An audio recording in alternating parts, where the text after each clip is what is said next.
Good morning twelfth class. आज हम अपना आरो भाग 2 का नेक्स्ट पोइम के कवि को पढ़ने जा रहे हैं। कवि का नाम है शमशेर बहादुर सिंह। शमशेर बहादुर सिंह हिंदी साहित्य की नई कविता के प्रमुख कवि माने जाते हैं।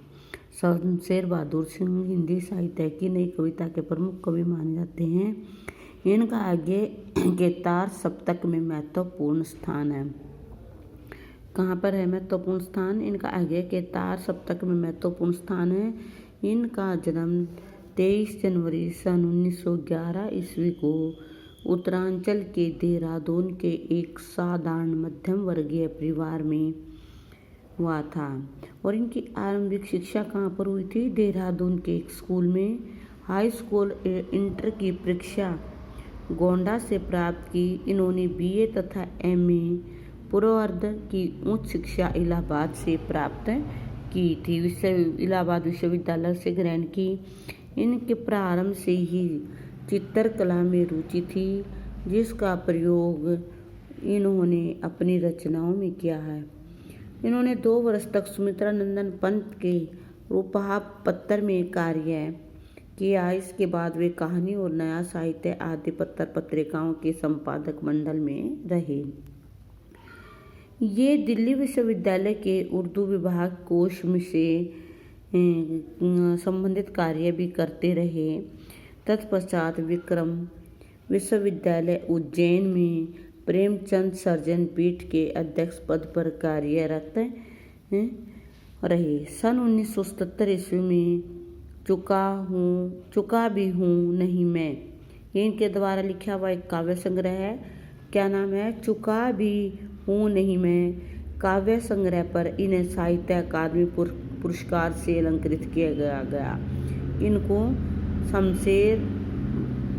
शमशेर बहादुर सिंह को अलंकृत किया गया। और इसके बाद हम पढ़ते हैं कि इन्हें साहित्य की उत्कृष्ट के लिए कबीर सम्मान सहित अनेक पुरस्कारों से सम्मानित भी किया गया। अंत 1993 ईस्वी में दिल्ली में आप महान साहित्य हिंदी जगत को सौंप कर चिर निद्रा में लीन हो गए।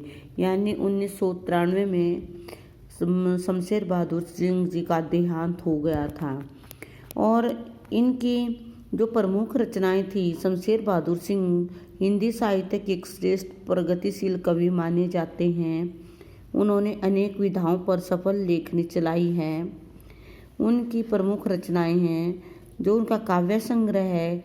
काव्य संग्रह में चुका भी हूँ नहीं मैं, कुछ कविताएं इतने पास अपने बात बोलेंगी, काल तुमसे होड़ है मेरी, जो संपादन किया इन्होंने उर्दू और हिंदी कोश में। निबंध संग्रह दोआब, कहानी संग्रह पलाट का मोर्चा। और जो साहित्यिक विशेषताएं थी, शमशेर जी हिंदी के सर्वाधिक प्रसिद्ध प्रगतिशील कवि हैं। बौद्धिक स्तर पर उन पर मार्क्सवादी विचारधाराओं का गहरा प्रभाव है। किनका? मार्क्सवादी विचारधाराओं का गहन प्रभाव है। वे विचारों के स्तर पर प्रगतिशील तथा शिल्प के स्तर पर प्रयोगधर्मी कवि हैं। उनकी विशेषताएं क्या हैं? उन्होंने अपनी कविताओं में गरीबी का सजीव चित्रण किया है। किसका? गरीबी का। शमशेर बहादुर सिंह जी ने अपनी कविताओं में गरीबी का सजीव चित्रण किया है। उन्होंने समाज की दयनीय दशा के प्रति गहन चिंता व्यक्त की है। फिर उनके अंदर देशभक्ति की भावना है। शमशेर बहादुर सिंह हिंदी साहित्य के एक सजग साहित्यकार थे और उनके हृदय में अपने देश के प्रति भी अनूठा प्रेम था। सामाजिक जीवन का यथार्थ चित्रण क्या थे कि यथार्थवादी भावना से ओतप्रोत थे और उन्होंने काव्य की यथार्थ भावभूमि का सहारा लेकर वर्णन किया है। उनकी जो कविताएं हैं उनमें सामाजिक जीवन का बढ़ चढ़कर वर्णन किया गया है। प्रगतिवादी चेतना। शमशेर जी मार्क्सवादी विचारधारा से प्रेरित थे, इसलिए उनके साहित्य में प्रगतिवादी चेतना का प्रतिपादन भी हुआ है। प्राकृतिक चित्रण शमशेर जी का मन प्रकृति वर्णन खूब रमा है। उनका जन्म ही प्रकृति के आंचल में हुआ था, अतः प्रकृति से उनका बचपन से लगाव था।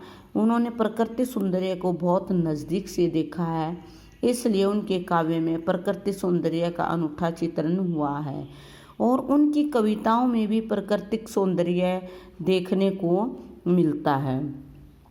वो रहस्यवादी भावना के कवि थे, जो कि एक प्रयोगधर्मी कवि हैं। इन्होंने अपने साहित्य में अनेक नए नए प्रयोग किए हैं। कहीं कहीं इनके ऊपर छायावाद का प्रभाव भी दिखाई देता है। इनके राग नामक संग्रह में इनने रहस्यवादी भावना का चित्रांकन भी किया है। फिर भाषा शैली, जो शमशेर जी एक प्रयोगधर्मी कवि, इनकी कविताएं जहाँ एक और अत्यंत बोधगम्य हैं तथा सरल हैं, दूसरी ओर नितांत जटिल भी हैं। इन्होंने किन चीज़ों का प्रयोग किया? अलंकार, छंद और बिंब का प्रयोग भी अपनी कविताओं के अंदर किया है। इन्होंने अपने काव्य के लिए मुक्तक छंद का प्रयोग किया। इनकी बिंब योजना अत्यंत सार्थक एवं सटीक है। इनके शब्द चित्र अत्यंत सजीव हैं। Okay, thank you. Shamsher Bahadur ji का जीवन परिचय हमने रीड किया है। आप भी इसको अच्छी तरह सुनना और इसको फिर कॉपी पर भी राइट करना।